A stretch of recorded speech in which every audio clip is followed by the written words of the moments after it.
Hello, God's Feeding Station. Welcome to a little bit of an update tonight. It is Tuesday evening here in Colorado. Wanted to give you an update. I'm a little bit behind. I wanted to get this up over the weekend and obviously didn't get it done.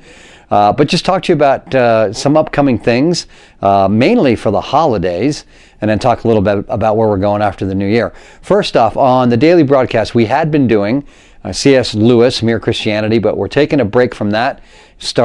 Having started Monday, we're doing this, Keeping Christmas by Allison Pittman.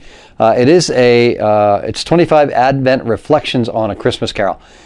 She ties in A Christmas Carol and Christianity, and how the story of Scrooge and what happens to him mimics his basically meeting up with Jesus in various different ways. It's really fascinating. It kind of slides in with what I've always felt about Scrooge, and that he is redeemed at the end of that story. And it falls in with this story of redemption from a Christian perspective.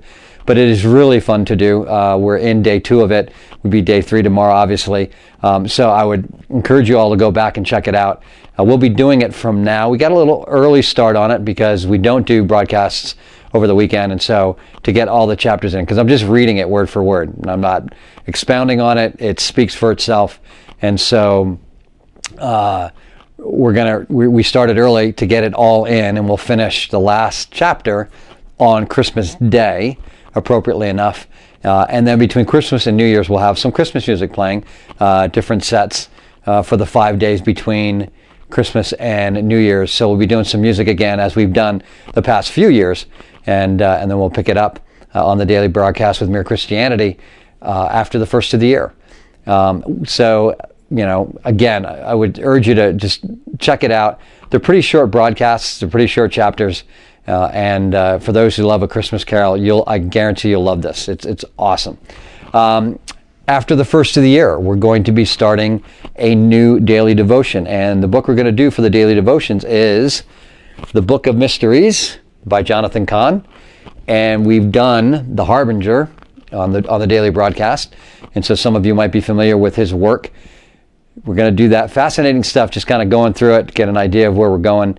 It's really fascinating, and it's going to be really interesting to go through that book as a daily devotional and see what Jonathan Cahn has to offer. So tune in for that. With that, there are going to be at least one change after the new year. The daily prayer is going to go away, most likely. It's just a lot for me to do, and something's got to give. And so in order to spend more time, because there's a lot of prep that has to go into the broadcasts, and there's more prep that should go into the daily scripture, and there's prep that goes into the sermons. So it's a time factor. And so that's probably going to go away at the first of the year. It may be a weekly prayer. It definitely will be there as needed. If prayer requests come in, we'll definitely put those up on the prayer broadcast. So, keep checking it every once in a while.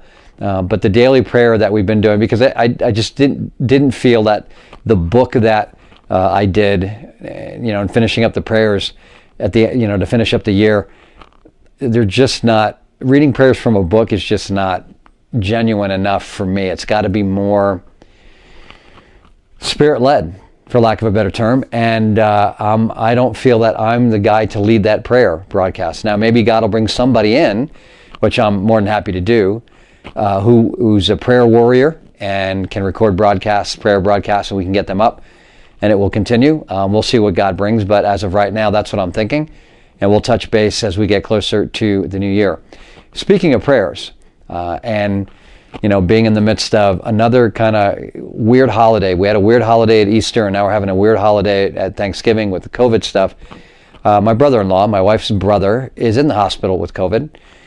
His name is Mark. So we would appreciate prayers for him, for his family, his wife Alice, and his great-granddaughter Lily, whom they're raising, his parents, Linda's parents, and so for his family and his immediate family, and for his parents, and for his sister, my wife Linda, and for his other brother Barry.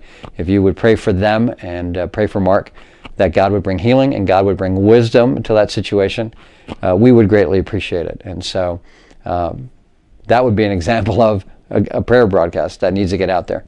But yeah, so, definitely need your prayers for that. And also need your prayers for the feeding station, for what's coming and the directions we're going. Pray that, I pray that God will make known his plans for this ministry in the upcoming year, and pray that I have my ears open and that my heart is open and that I have a right spirit within me so that I will allow God to lead in the right way. So with that, I hope it is Thanksgiving week. I hope you all have a very happy Thanksgiving. I know it's going to be a little different this year, but how you choose to deal with that is up to you. Let God guide you. But I pray that it's a happy Thanksgiving. And I pray that you remember, even in the midst of all this stuff, that God is sovereign and that he blesses us every single day. And so remember that, even in the midst of this. We'll get through this. If you listen to the daily, the weekly, the song of the week this week, it was Third Day, Tunnel. There is a light at the end of the tunnel. And it's not a train. It's the light of Christ. And we will get through this. And so with all that, have a happy Thanksgiving. Have a great week. And we'll talk again soon. Love you all. Praying for you all. And y'all take care. Bye-bye.